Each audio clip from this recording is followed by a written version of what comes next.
সেজন্য এবং তাদের অভিযুক্ত ব্যক্তিদেরকে যত দ্রুত গ্রেফতার করে তাদেরকে আইনের আওতায় আনার জন্য আমরা আজকের এই সংবাদ সম্মেলন থেকে আমরা দাবি জানাচ্ছি।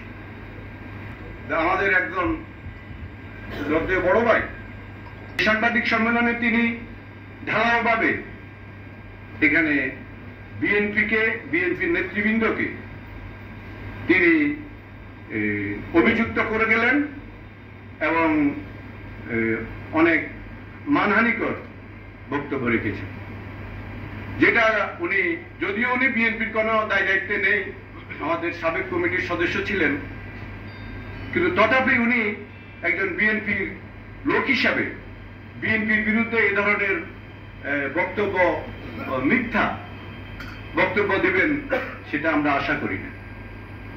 একজনকে আহত করেছেন, আক্রমণ করেছেন, তার জন্য তিনি সাংবাদিক সম্মেলন করেছেন, কিন্তু সেখানে তিনি আমাদের প্রয়াত নেতা, জাতীয় নেতা, এদেশের সাবেক উপরাষ্ট্রপতি, প্রধানমন্ত্রী, আমাদের শ্রদ্ধেয় জনাব ব্যারিস্টার মওদুদ আহমদ সম্পর্কে, যিনি জীবিত নেই।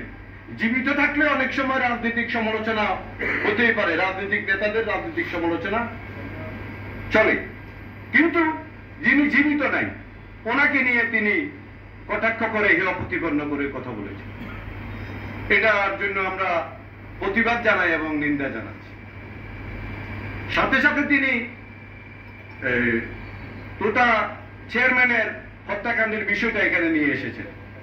গতকালকে যে উনি শাহাবুদ্দিনকে হত্যাকাণ্ডে আক্রমণের জন্য যে উনি তৎক্ষণাৎ সাংবাদিক সম্মেলন করেছেন, উনি প্রতিবাদ সভা করেছেন, মিছিল করেছেন, কিন্তু টোটা চেয়ারম্যানের হত্যার পরে তো উনি একটা প্রতিবাদ মিছিল বা সাংবাদিক সম্মেলন করতে পারতেন, বা উনি ওনার জানাজায়ও অংশগ্রহণ করেন নাই।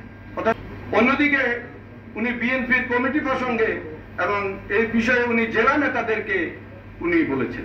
উনি এখানে 15-16 তারিখে একটা আনন্দ মিছিল করেছেন।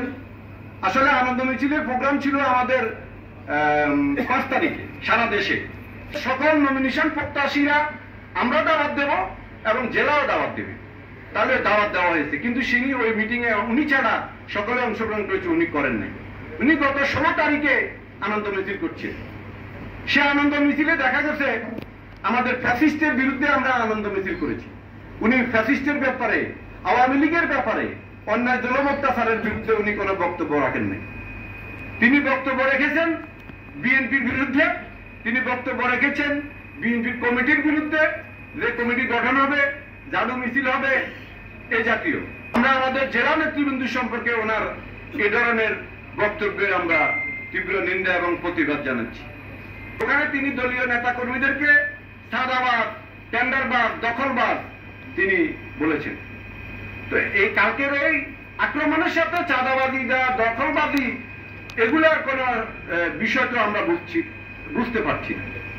কিন্তু আমাদের এখানে যারা আছি আমরা, আমাদের স্পষ্ট কথা, আমাদের দলের আমরা কোথাও, আমি এর আগে একটা সাংবাদিক সম্মেলন বলেছি, যদি আমাদের দলের কোথাও চাঁদাবাদী, দখলবাদী কোনো কিছুর ব্যাপারে আপনাদের তথ্য থাকে, সুনির্দিষ্টভাবে আপনারা বলবেন, যার বিরুদ্ধে থাকুক আমাদের বিরুদ্ধে, আমরা এটা ব্যবস্থা নেব এবং আমরা দেখব, এবং আমাদের বিরুদ্ধে থাকলে আমাদের উচ্চ পর্যায়ে দেখবেন। আমাদের কোন লোক যদি এটার সাথে জড়িত থাকে, আমরা এটার নিজেরাই আমরা চাই যে আমাদের বিরুদ্ধে শাস্তির ব্যবস্থা করা হোক, যদি সুনির্দিষ্ট থাকে। আর যদি মিথ্যা বলা হয়, আমরা বলবো যে ওনাকে এই মিথ্যা কথা বলার জন্য উনি ক্ষমা চাইবেন বা উনি দুঃখ প্রকাশ করবেন।